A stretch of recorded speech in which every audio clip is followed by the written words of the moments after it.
Straight ahead on this special edition of OC News, we spent a few weeks researching some of the stories that we found particularly important to us and our campus community. So sit back and watch this magazine edition of OC News.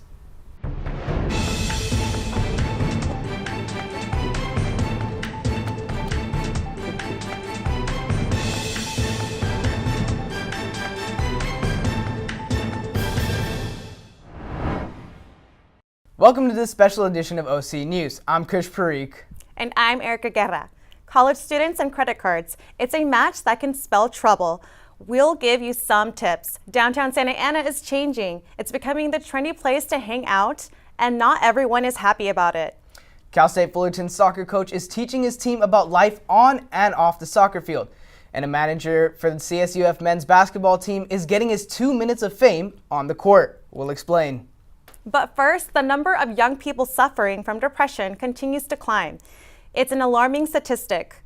The numbers for depression are increasing among high school students and college students. Even younger people are facing higher numbers for this illness. Research shows 2 to 3% of children ages 6 to 12 may have serious depression.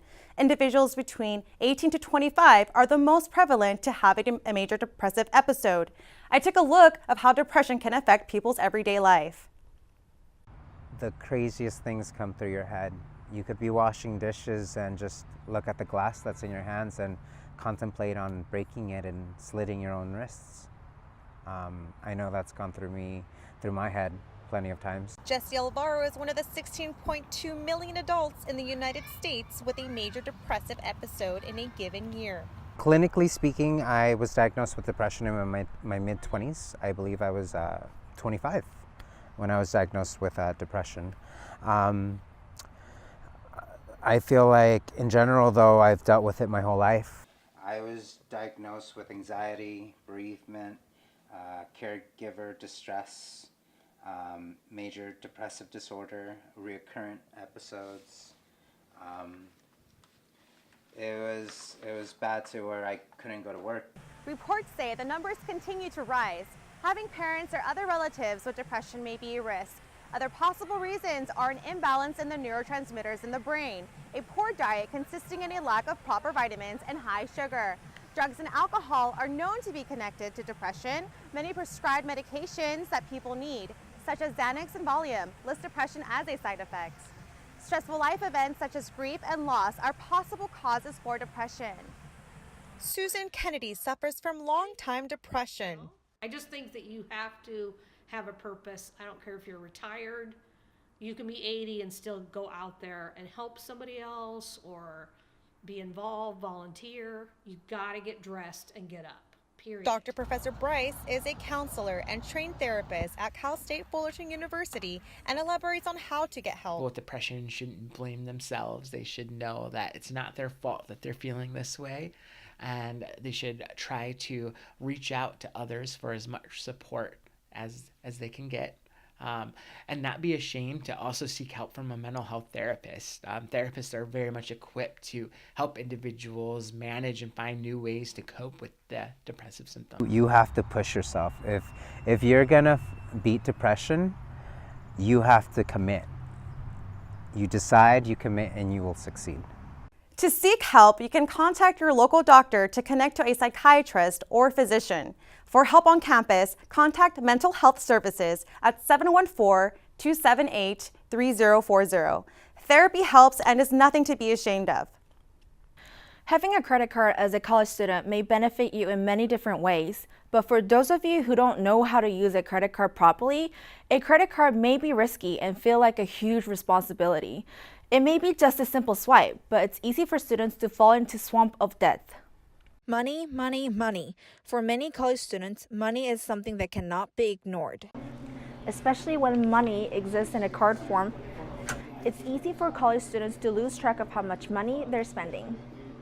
According to Debt.com, the soon-to-be college graduates has average of 1.35 credit cards, and 33% of college credit card users have made at least one late payment, and 31% have maxed out their credit card limit. Erica Espinoza is a 24-year-old college student who got her first credit card at 18, and she is struggling with keeping her credit card bills. If I feel like I'm drowning every month trying to get these bills paid, trying to like pay for school, get to class, and like pay gas, and still trying to go out, have the gym, do this, but it's like really hard when you have something that like basically ties you down. Because it's hard to keep track of money, some college students choose not to have a credit card anymore. I don't necessarily have a credit card anymore. I mostly just use my debit card because it's easier for me to keep track of the money, know exactly what money I have. According to LexingtonLaw.com, the average credit card debt for Generation Y, which includes most of the college students' age range, exceeds over $4,000. As the America's total credit card debt continues to rise, it is crucial to know the proper way to manage the credit card and understand the importance of good credit history. First, pay off your entire current balance every weekend, okay? And the second is to set up an alert with the credit card issuer that will send you an email or text message when your current balance exceeds 10% of your available credit. Final suggestion is to not apply for any additional credit until when it's absolutely needed. Using credit cards can be risky, but when used responsibly, a credit card can help you build a good credit score. In order to have a good credit history in the future, don't forget to pay on time, set an alert, and think twice when you apply for a second credit card. I'm Jenny Cho. Coaches are often judged by their past results. Some are judged by the way they handle the media. But there's one coach at Cal State Fullerton who will probably be best remembered for the work he does with his players off the field. It's not that he isn't coaching soccer, but he is. But he is also coaching these athletes in skills that will last a lifetime.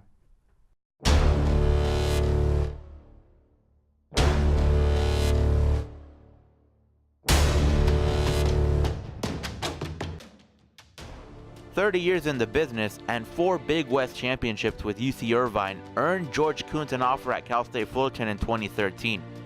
But with all his championship pedigree, the father-like figure he embraces with his players often goes unnoticed. For assistant coach Carlos Aguilar, it's something he's seen for 11 years. Oh man, Coach Kuntz, it's a lot, man. I've been through it with him. I think it's 2008, so it was 11 years. So family-oriented individual, caring person, loyal, hardworking individual, and wants to compete. A caring person that uses soccer to educate his players about the importance of a proper education. Kuntz sees an advantage for student athletes that want to be professional, but also obtain a degree to have something to fall back on.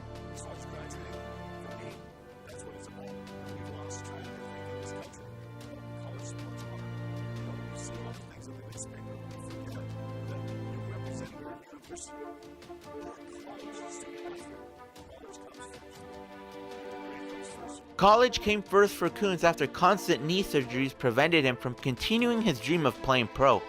In addition, he was drafted by the Phoenix Fire, but the team folded in 1980.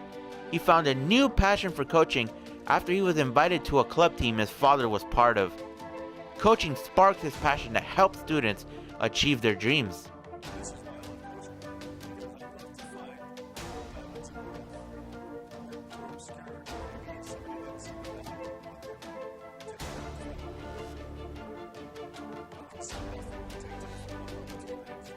A diamond like George Reyes, a player Kuntz wanted to recruit to UC Irvine, but his transcript wasn't good. Kuntz gave him advice to attend a junior college in order to apply to UCI.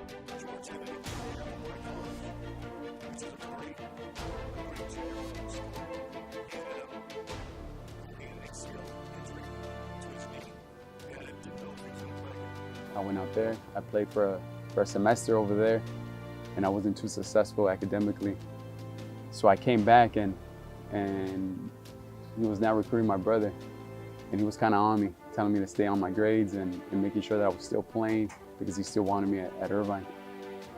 And I didn't want to let him down, so I took a bunch of units at Santa Ana College, and I ended up applying for UC Irvine.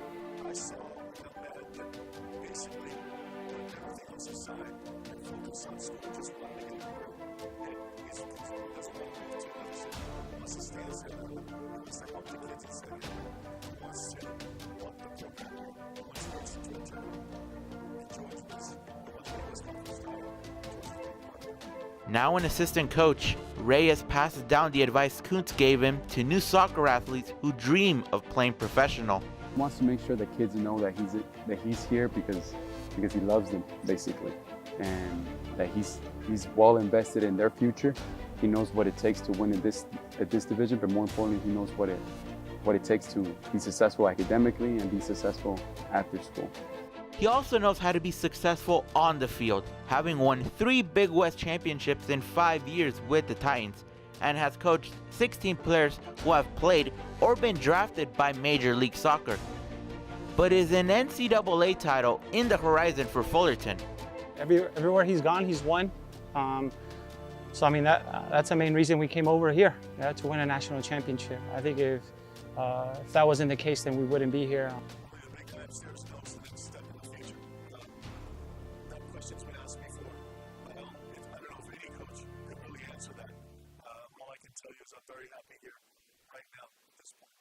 Even though he didn't commit to winning an NCAA championship, Kuntz is confident that his work will bring excitement to his spectators at Titans Stadium.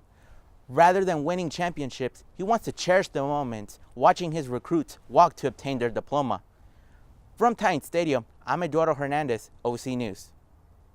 George Reyes now has a master's degree and is currently teaching at Santa Ana College.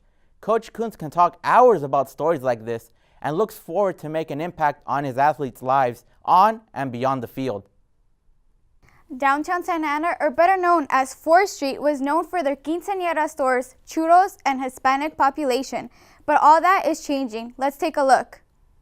Downtown Santa Ana has been a traditional shopping area for Latinos, but all that is changing. You know, we're here for the neighborhood. We basically came here to bring them something different. We're not here to like push people out or like take away from it. We're here to just make it different. There wasn't a skate shop in downtown Santa Ana, so we opened a skateboard store because these kids are going to Huntington Beach, going to Fullerton, going wherever to buy a skateboard when there's so much skateboarding. People use skateboards in this city more as transportation even. And so it was like almost like we needed to open a store that catered to that. Francis' success is causing friction among first-time businesses. Al principio era puro casi 100% hispano. Y ahora ya hay diversidad y entonces ya las ventas han caído y pues estamos buscando la manera de acoplarnos pues a la gente que viene. Jose has been working as a food vendor for 26 years in downtown Santa Ana, but due to the new trendy stores, his sales have dropped 50%. Ahorita las ventas están despacio, muy calmado y pues estamos esperando a ver de qué manera nos beneficia todo este cambio. Although Jose is optimistic in his business getting back on track, an employee from Mertena Ilusión Bridal is not giving up on keeping her shop open. Tratando de tener la mejor precios, buscándole de alguna manera, trabajando más, porque tenemos que trabajar más. Si antes pagábamos para que nos hicieran por ejemplo, un cojín, ahora no, lo tenemos que hacer nosotros porque ya no podemos pagar para que alguien lo haga. Entonces, antes era más fácil y ahora no. Tenemos, por ejemplo, si un ramo no tenemos en su color o algo, lo tenemos que hacer también. Cosa que pues no había necesidad antes de hacerlo. Pero tenemos que hacerlo para poder mantenernos aquí. The changes here in downtown Santa Ana are becoming more apparent each day. As you can see behind me, there's a coming soon sign of a new trendy store. But just 1 block away, we have Hilda's business of an old traditional quinceañera. Despite Hilda believing her business is being in jeopardy due to the new trendy stores, some shoppers like the changes that have been made on 4th Street. I like it personally because I think this is dope. I think having a place like 4th Street, having places like the 4th Street Market and the Worst Koosh knockoff thing, like I think that's awesome because it gives me stuff to do, places to hang out and all that. So I enjoy it personally. Although some visitors like the change in downtown Santa Ana, we will have to wait to see the outcome of the first-time businesses. Reporting for OC News, I'm Mary Ledesma. Cal State Fullerton's men's basketball team didn't finish the season how they anticipated. They fell short in the conference championship game, but they still made national headlines, and it wasn't because of a player or coach. Meet Sammy Jones. He's the team manager for Cal State Fullerton's men's basketball team. He loves basketball so much that he spends his time away from class helping manage the team. So I really had no idea that this position ever existed when I came to Cal State Fullerton. So I did my own research about the staff, about the program, and then I came to a couple workouts over the summer. I enjoyed most of what I was doing, so I just asked, and I got the position, and here I am today. As a team manager, he does just about everything for the team on and off the court. They really vary day to day. For the most part, rebound for the guys, grocery shopping, laundry on the road, room checks on the road, which is probably the worst part just because I don't want to snitch on any of the guys, but they're usually in their rooms anyway. This is where Sammy Jones has sat every game for the past 4 years. The coaches didn't want all his hard work to go unnoticed, so they let him suit up for a game. But little did he know that he'd be making national news right over there.